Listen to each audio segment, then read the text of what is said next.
Hi guys, welcome back to the PHP course. और यह हमारा पीएचपी कोर्स से रिलेटेड 14 ट्यूटोरियल है और इसके अंदर हम लोग लॉजिकल ऑपरेटर्स को सीखने वाले हैं। तो बेसिकली जो लॉजिकल ऑपरेटर्स है हम उनका यूज़ करते किसी भी मल्टीपल कंडीशंस को अगर हमें चेक करना है तब हम लॉजिकल ऑपरेटर्स का यूज़ करते। तो जैसे हमने हमारे प्रीवियस वीडियो के अंदर देखा इफ स्टेटमेंट, तो वहाँ पर हम क्या करते थे, कोई भी एक कंडीशन देते थे। अगर वो कंडीशन ट्रू होती थी तो फिर हम उसके ब्लॉक ऑफ कोड है तो उसके अंदर जो भी स्टेटमेंट है हम उसको एग्जीक्यूट करते थे। बट अगर सिचुएशन ऐसी है कि हमें मल्टीपल कंडीशंस को यूज़ करना है तो हम लोग वहाँ पर यूज़ करेंगे लॉजिकल ऑपरेटर्स का। जैसे कि यहाँ पर देखिए मैंने इफ स्टेटमेंट के साथ दो कंडीशंस का यूज़ किया है, एक कंडीशन 1 और एक कंडीशन 2। तो यहाँ पर क्या होगा कि अगर ये दोनों कंडीशन अगर ट्रू है तो फिर जो भी इसके अंदर की जो स्टेटमेंट होगी वो वहाँ पर एग्जीक्यूट हो जाए। अगर ये दोनों कंडीशन फॉल्स है सपोज, तो फिर ये इफ के आउट ऑफ हो जाए, मतलब आउट ऑफ द इफ हो जाए। तो यहाँ पर ऐसा नहीं है कि दोनों कंडीशन ट्रू ही हो तभी हमें ट्रू रिजल्ट मिलेगा। वो आपके लॉजिकल ऑपरेटर पे डिपेंड करता है कि आप लोग लॉजिकल ऑपरेटर कौन सा यूज़ कर रहे हैं, तो उसके हिसाब से आपको आपका रिजल्ट मिलेगा। ठीक है, तो आगे हम देखेंगे ही जब आपको समझ में आ ही जाएगा वो कैसे काम करते हैं। तो ये जो हमारे पीएचपी के अंदर लॉजिकल ऑपरेटर्स है तो वो इतने सारे यहाँ पर आप देख सकते हो, जहाँ पर कि सबसे पहले है एंड, उसके बाद है और ऑपरेटर, एंड जो नेक्स्ट है वो एक्सॉर। एंड यहाँ पर आप देख रहे हो ना, सिंपल मैंने फिर से एम्परसेंड का साइन यूज़ किया है। तो ये सेम ही है जो हमने यहाँ पर बात की एंड ऑपरेटर की, ये दोनों का काम सेम ही है बट साइन चेंज है जस्ट। एंड जो और है जहाँ पर कि हमने पाइप सिंबल यूज़ किया है, तो हम यहाँ पर भी और भी यूज़ कर सकते और यहाँ पर पाइप भी यूज़ कर सकते। दोनों का वर्क सेम ही है, बस आप सिंबल में डिफरेंस है। ठीक है, एंड जो नेक्स्ट है वो है नॉट ऑपरेटर। तो हम इसको आगे देखेंगे तब आपको समझ में आ ही जाएगा वो कैसे काम करते। तो चलिए अभी हम इसका प्रैक्टिकल देख लेते कि कैसे हमें इनका यूज़ करना है और कैसे हमें इसके आउटपुट्स मिलते हैं। तो यहाँ पर मैं मेरे कोड एडिटर पे आ चुका हूँ और यहाँ पर देखिए कि हमने सिंपल क्या किया है, एक PHP की फाइल बनाई है log14 नाम से, और यहाँ पर मैंने एक कोड भी लिखा हुआ है जहाँ पर कि मैंने कमेंट दी हुई है। और यहाँ पर देखिए सबसे पहले मैं क्या किया है, ऑपरेटर लिस्ट किए हुए जो भी हमारे पास है, एंड और एक्सॉर और नॉट। ठीक है, एंड मैंने यहाँ पर क्या किया है, दो इनपुट लिए हुई है और एक आउटपुट लिया हुआ है, जैसे कि इनपुट 1 इनपुट 2 और उसका आउटपुट। ठीक है, तो यहाँ पर मैं इसको कंपेयर कर कर आपको बताऊंगा कि एक्चुअल रिजल्ट कैसे आ रहा है इसके अंदर। तो अभी हम क्या करते हैं, सबसे पहले एक एग्जांपल के लिए यहाँ पर मैं एक कोड लिखूंगा। उससे पहले मैं एक वेरिएबल लेता हूँ, उसके अंदर में हम क्या करेंगे 20 स्टोर कर देंगे। तो यहाँ पर हम एक इफ कंडीशन लेने वाले हैं और सबसे पहले हम देखने वाले हैं हमारा एंड ऑपरेटर। तो बेसिकली एंड ऑपरेटर कैसे काम करता है वो हम यहाँ पर देखते हैं। तो सबसे पहले मैं क्या करूँगा, यहाँ पर लूँगा एज, और यहाँ पर मैं कंडीशन ले रहा हूँ जहाँ पर कि मैं चेक कर रहा हूँ कि हमारे जो एज है वो ग्रेटर देन इक्वल टू है कि नहीं 18 से। एंड फिर हम ये एम्परसेंड का यूज़ करेंगे, उसके बाद चेक करेंगे कि हमारी जो एज है वो लेस देन इक्वल टू है कि नहीं 21 से। ठीक है, तो अगर ये दोनों कंडीशन हमारे ट्रू होगी तभी हम इसके अंदर आएंगे, मतलब इसके ब्लॉक ऑफ कोड के अंदर आएंगे और जो भी इसके अंदर की जो भी स्टेटमेंट होगी हम उसको प्रिंट करेंगे। जैसे कि अभी मैं यहाँ पर प्रिंट कर देता हूँ, you are eligible for voting. ठीक है, तो हमने सिंपल एक स्ट्रिंग प्रिंट कर दी। तो यहाँ पर देखिए हमारा जो एंड ऑपरेटर है वो किस तरीके से काम करता है। जैसे अगर हमारा जो इनपुट 1 है, अभी हम इसको बाइनरी में देखेंगे, तो जैसे हमारा अगर इनपुट 1 अगर 1 है और जो हमारा इनपुट 2 है वहाँ पर भी अगर 1 है तभी हमें जो रिजल्ट मिलेगा वो मिलेगा ट्रू, मतलब कि मिलेगा 1। अगर यहाँ पर होता है कि कोई भी एक इनपुट अगर हमें मिलता है 0 तो फिर हमें जो आउटपुट भी मिलेगा वो मिलेगा 0, मतलब कि आउटपुट मिलेगा फॉल्स। ठीक है, तो यहाँ पर अगर यहाँ पर 1 है और यहाँ पर अगर 0 है तभी भी हमें रिजल्ट मिलेगा 0।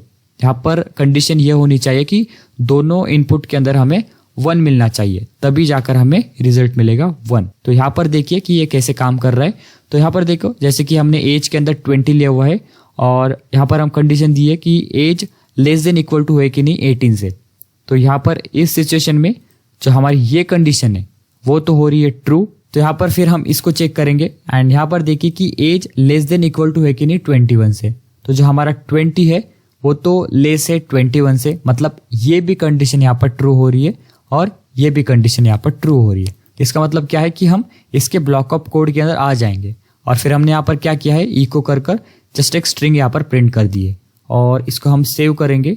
तो यहाँ पर आप आउटपुट देख सकते हो कि हमें प्रॉपर इसका आउटपुट यहाँ पर मिल रहा है। तो अगर हम लोग यहाँ पर अगर इसकी वैल्यू चेंज कर दे, अगर मैं यहाँ पर कर देता हूँ 17, तो यहाँ पर क्या होगा कि जो फर्स्ट कंडीशन है वो हमारी फॉल्स हो जाएगी, वो ट्रू हो ही रही है। बट लेकिन अगर फर्स्ट में ही अगर कंडीशन फॉल्स हो जाती है तो फिर आगे चेक करने का मतलब ही नहीं होता है, वो सीधे ही हमें इसके इफ स्टेटमेंट के बाहर कर देगा।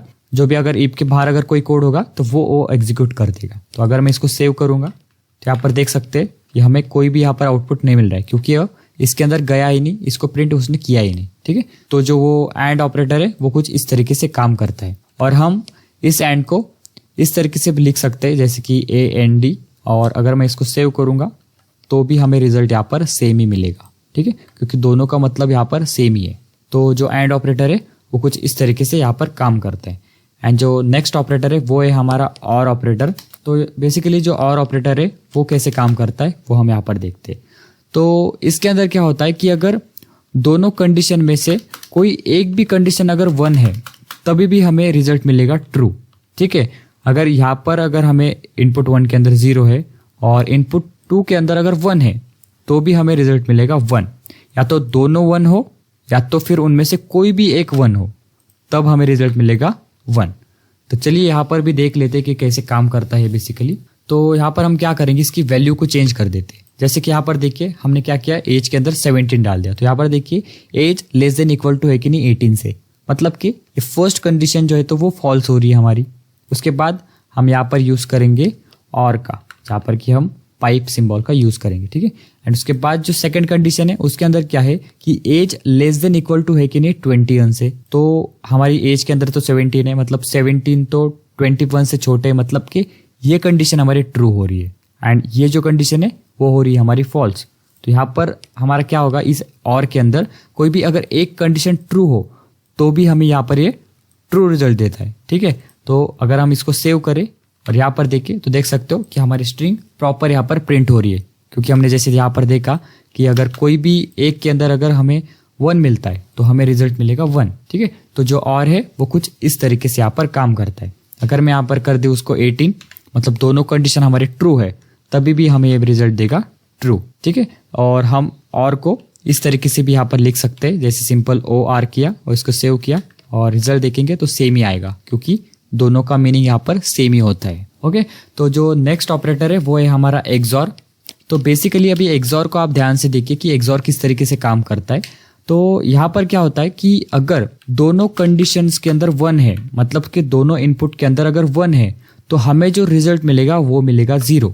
ठीक है, अगर दोनों कंडीशन के अंदर अगर 0 है तभी भी हमें रिजल्ट मिलेगा 0। तो इसके अंदर क्या होना चाहिए, कोई भी एक इनपुट के अंदर हमें होना चाहिए 1, या तो वो इनपुट 1 के अंदर 1 हो या फिर वो इनपुट 2 के अंदर 1 हो, तो हमें जो रिजल्ट मिलेगा वो मिलेगा 1। ठीक है, तो एक्सॉर इस तरीके से काम करता है। तो हम यहाँ पर भी देख लेते हैं कि वो कैसे काम करता है बेसिकली। तो यहाँ पर अगर मैं चेक करूँ age less than equal to 18 है कि नहीं, तो यहाँ पर ये कंडीशन होती है हमारे ट्रू। तो यहाँ पर मैं सिंपल क्या कर दूंगा, एक्सॉर लिखूंगा एंड जो सेकंड कंडीशन है वो देखते हैं। तो यहाँ पर देखिए कि age less than equal to 21, मतलब कि ये कंडीशन और ये कंडीशन दोनों ट्रू है, तो ये क्या करेगा, अभी हमें फॉल्स रिजल्ट देगा, मतलब कि ये स्टेटमेंट को यहाँ पर प्रिंट करेगा नहीं। देख सकते हो अगर हमने यहाँ पर प्रिंट किया तो हमें कुछ भी यहाँ पर आउटपुट नहीं मिल रहा है, क्योंकि हमने यहाँ पर जैसे देखा कि अगर दोनों रिजल्ट अगर ट्रू है, मतलब दोनों के अंदर अगर 1 है तो हमें जो रिजल्ट मिलता है वो मिलता है 0। ठीक है, तो अगर मैं इसकी वैल्यू को चेंज कर देता हूँ और वहां पर अगर 17 कर देता हूँ और इसको सेव करूंगा एंड अगर हम इसका रिजल्ट देखेंगे तब देख सकते हो कि हमें प्रॉपर यहाँ पर आउटपुट मिल रहा है, क्योंकि यहाँ पर एक कंडीशन ट्रू हो रही है। जैसे कि यहाँ पर देखिए सबसे पहले age less than equal to 18, मतलब कि ये कंडीशन तो हो गई हमारी फॉल्स। उसके बाद जो age less than equal to 21, मतलब कि 21 से जो हमारी एज है वो 21 से छोटी है, राइट। तो जो हमारी सेकंड कंडीशन है वो हमारी ट्रू हो रही है, उसका मतलब कि हमारे जो ब्लॉक ऑफ कोड है इसके इफ का वो हमारे पास एग्जीक्यूट यहाँ पर हो रहा है। अगर ये दोनों कंडीशन फॉल्स होती है, सपोज अगर मैं यहाँ पर कर देता हूँ 10 और इसको अगर सेव करता हूँ तो देखेंगे कि हमें जो आउटपुट है वो यहाँ पर नहीं मिल रहा है, क्योंकि दोनों कंडीशन यहाँ पर फॉल्स है। तो जो एक्सॉर ऑपरेटर है वो कुछ इस तरीके से काम करता है। एंड जो लास्ट ऑपरेटर है वो है हमारा नॉट। तो बेसिकली इसके अंदर हम लोग सिर्फ एक ही इनपुट देते, जैसे कि अगर हमने 1 दिया तो जो हमें इसका आउटपुट मिलेगा वो मिलेगा 0। अगर हमने इसका इनपुट 0 दिया तो हमें इसका आउटपुट मिलेगा 1। तो बेसिकली इसके अंदर 2 ही चीजें आती है, 0 या फिर 1 या फिर 1 या फिर 0। तो चलिए यहाँ पर भी हम उसको देख लेते।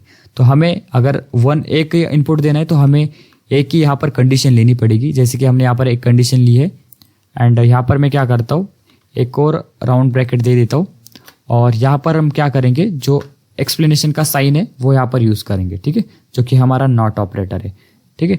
तो यहाँ पर क्या हो रहा है कि age greater than equal to है कि नहीं 18 से, तो हमारी इस सिचुएशन में क्या हो रहा है कि हमारी जो कंडीशन है वो हो रही है हमारे यहाँ पर फॉल्स, क्योंकि जो 17 है वो 18 से ना बड़े है ना कि इक्वल है। तो हमारा जो रिजल्ट आना चाहिए था वो फॉल्स आना चाहिए था। बट इस सिचुएशन में क्या होता है, जब हम नॉट ऑपरेटर का यूज करते तो हमें ये रिजल्ट देगा ट्रू। देख सकते हो कि हमारे पास ट्रू रिजल्ट मिल रहा है, हमारी जो स्ट्रिंग है वो प्रिंट हो रही है, क्योंकि अगर हमारा ट्रू रिजल्ट आया तो हम नॉट ऑपरेटर क्या कर देगा, उसको कन्वर्ट कर देगा फॉल्स के अंदर। अगर फॉल्स रिजल्ट आया तो उसको कन्वर्ट कर देगा ट्रू के अंदर। अगर मैं यहाँ कर देता हूँ 18, तो 18 अभी 18 से इक्वल है, मतलब कि हमारा ट्रू है, ये कंडीशन ट्रू है। बट हमने जब यहाँ पर एक्सप्लेनेशन का साइन यूज किया है, मतलब नॉट ऑपरेटर यूज किया है, तो हमें जो रिजल्ट मिलेगा वो मिलेगा फॉल्स। तो कुछ इस तरीके से ये सारे ऑपरेटर्स काम करते हैं। आई होप कि आपको ये समझ में आए होंगे, और अगर आपको कोई भी डाउट होता है तो आप कमेंट के अंदर पूछ सकते हो। और इसके बाद हम लोग इफ एल्स स्टेटमेंट देखने वाले हैं, तो वो वीडियो आप देखना बिल्कुल मत भूलना। तो फिर मिलते हैं नेक्स्ट वीडियो के अंदर, तब तक के लिए बाय बाय।